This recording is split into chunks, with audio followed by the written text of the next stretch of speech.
Have you ever been in a season to where you're just going through a lot of things, and I'm not talking about it got to be bad things, it's just things you're just going through, right? And you're like, dang, I don't want to go through the things though. I don't want to experience this. I don't want to feel this. I don't want to, why can't I just get to where I'm going? Or why can't I just get the thing that I want? Or why can't I just already be where I want to be? Have y'all ever been in that type of season? Yeah, me too.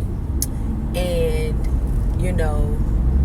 God says sometimes you are not at that place that you have been visioning or dreaming or hoping for or praying for, or whatever the case may be. He's asking you, do you have the capacity to obtain the thing it is that you're asking for, the season it is that you're asking to be in?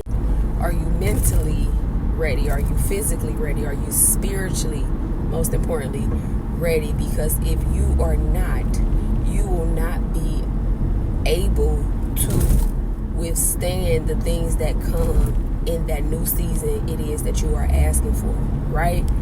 Because when you are reaching new levels and when you're elevating and this, that, and the third, it takes a different mindset to be in that type of atmosphere. It takes a different type of spirituality to be in that mindset. It takes a different type of physical, you have to show up physically different in different type of seasons. And God is like, are you asking for this, but are you ready? And sometimes that's the thing. He keeps us in seasons, a little longer than we projected, because he's still pruning and prepping and working in and through us. And it could be working on different things. It could be you the type of person that says yes too fast, right?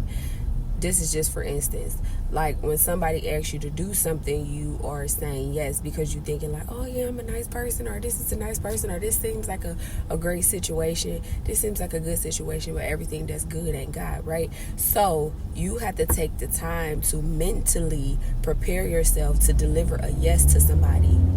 Right? It can be as simple as that. Like, stop stretching yourself too thin. Yes, that seems like a good thing, but it's not something that I told you to do right now. It's not an assignment I told you to take on right now. It's not something that you are fully equipped for. It can be something so simple or something so minor or small, and you like, yeah, I could do it, but it's like now you're physically, your mouth has said yes because you was not slow to speak.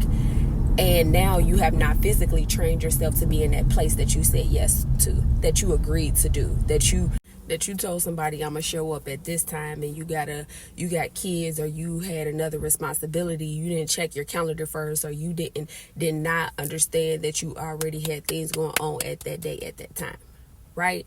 So we just have to give ourselves time. We have to be slow to speak. We have to go to God first and ask God, what do you want me to do right now? Or, do you want me to accept this thing right now? Or do you want me to put this on my plate right now? Or do you want me to, ask him for permission? He says, consider me in all your ways, right? So that's the first and foremost thing. Are we considering him in all of our ways? Because things that people have going on and doing and this, that, and the third, those things may look good. It may look like things are coming fast for people and they living their best life, and the enemy blesses people too, right? And if it ain't coming from God, it's coming from Satan. So also, don't turn your head and look at somebody else's, because that could be very well Satan blessing them. That could be very well Satan giving them the desires of their heart. That could be very well Satan saying, here, yeah, you get the money, you get the riches, and you get the things, right? But also it could be God blessing them, because God blesses his people too. And on the other hand, we never know what people have been through to get to where they are. We're just looking at the chapter that we walked in on, or what's going on in their life currently. So that's why you got to focus on your own plate, right? But first and foremost, consider God. He says, seek first the kingdom of God and his righteousness, and all these things will be added to you. Okay, Matthew 6:33. That's what we have to do. We have to consider him. We have to seek him daily. Seek him when we are being presented with things. Seek him when we are going through pain and suffering. Seek him when we are,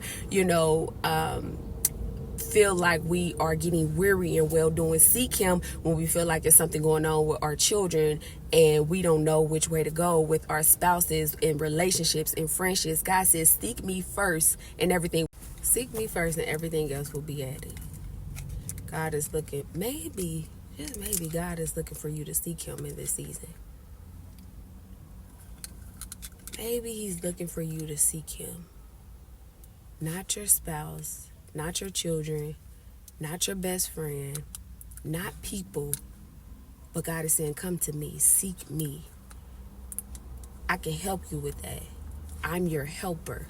I can answer that for you. I have the answers for everything. I'm the one who created the heavens and the earth. I'm the one who laid the foundation, right? So if God lays the foundation, then that must means he knows the ins and outs of the operation, the corporation, the whatever it is that's going on, right? In this earth, this world, this everything is his operation, his corporation, the foundation, of him. Also, oftentimes we don't trust God, right? We trust people more than we trust him.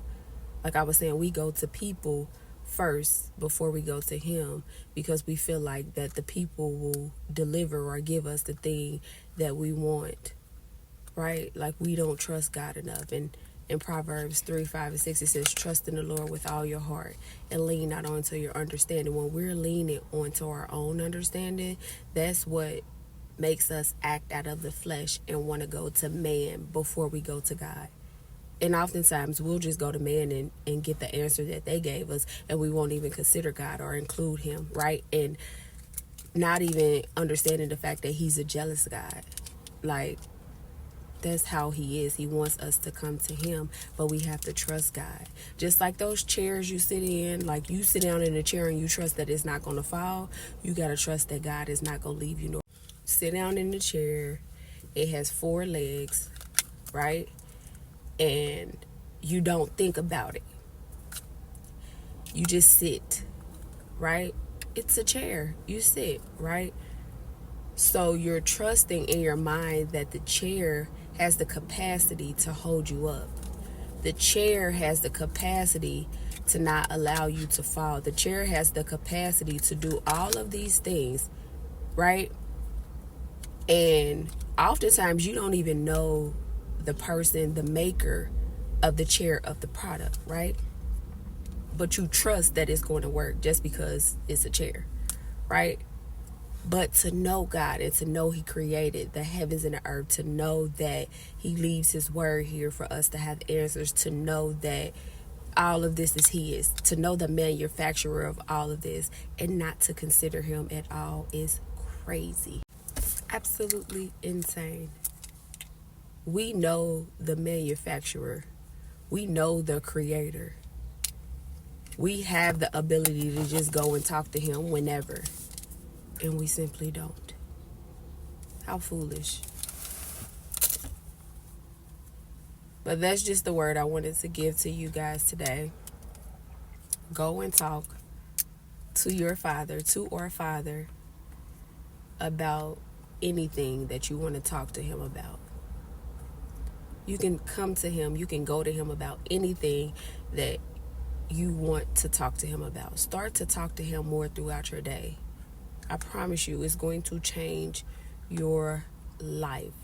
Continue to do it consistently, even if you got a little bit to say. Even if you just sit in his presence and say nothing, he hears your heart. But I love you guys and have a blessed day.